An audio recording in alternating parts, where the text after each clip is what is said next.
I didn't realize what undocumented or being undocumented meant until I got to high school. When people are getting ready to get their driving permit or also apply to college. All my friends were getting jobs. But I couldn't because I didn't have a social security number.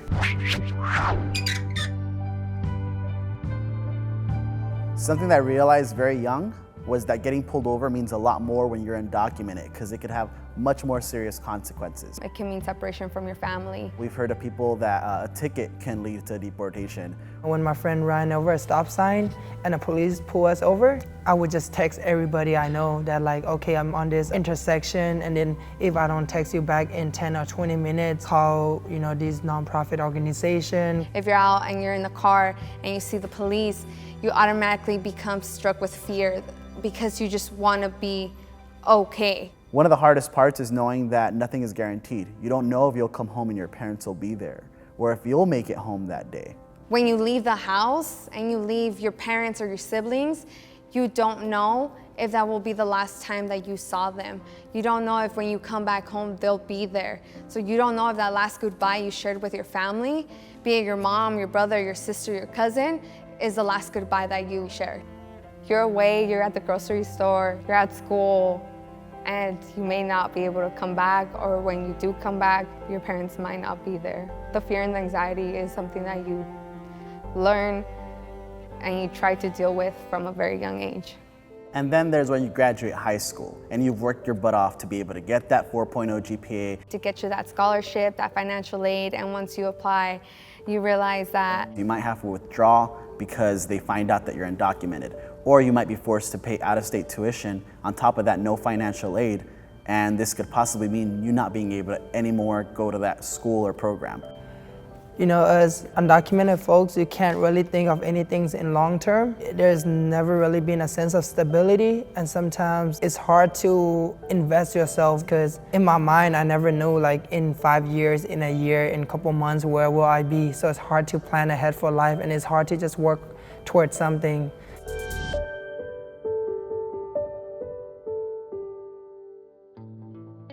This morning, Secretary Napolitano announced new actions my administration will take to mend our nation's immigration policy, to make it more fair, more efficient, and more just, specifically for certain young people, sometimes called dreamers. Now, these are young people who study in our schools, they play in our neighborhoods, they're friends with our kids, they pledge allegiance to our flag. They are Americans in their heart, in their minds, in every single way but one, on paper. So after several years of advocating and pushing for a piece of legislation, 2012 comes around and we finally have a program for undocumented youth. it gave a lot of undocumented youth a sense of a little more freedom, and it was hope for a lot of us. This was the first time where we suddenly felt a sense of belonging, like all the hard work was finally about to pay off and maybe lead to an opportunity to access citizenship or a more long-term solution. DACA happened because of grassroots community. It is undocumented folks themselves who made DACA happen. There's hope because a lot of people are just realizing, and then as we come together, we'll find a way. White House officials tell ABC News that the president is seriously considering ending a program that provides legal status to hundreds of thousands of undocumented immigrants who came to the United States as children. The move the president is considering would put nearly 800,000 undocumented immigrants in danger of being deported. In 2017, it's very hard to process how you're able to live here. You grow up in this country with friends, family, with this culture that you're used to, and all of a sudden, the country just doesn't want you. Knowing that DACA may be repealed, I think, has increased and heightened a lot of people's worries. If DACA is removed, 800,000 people are going to go back to a life of anxiety, fear, and uncertainty because they could lose their jobs. They might have to withdraw from certain college programs. This could also mean that they are now that much more vulnerable to deportation. Immigration is a natural occurrence. It is going to happen. And we have built up from it. We have seen progress in the past, and just because there's a little bit of reclining doesn't mean the progress is going to stop. Our main goal is to have what we deserve. We've been in this country, we worked hard, we belong here.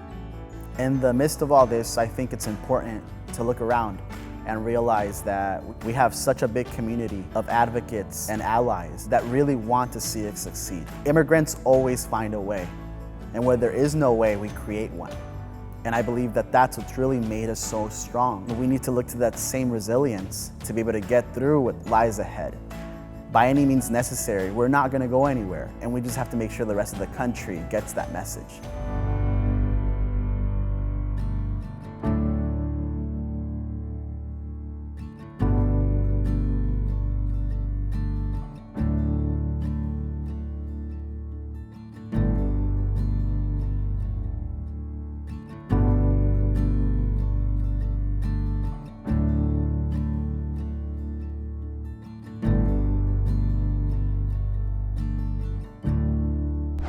Wow.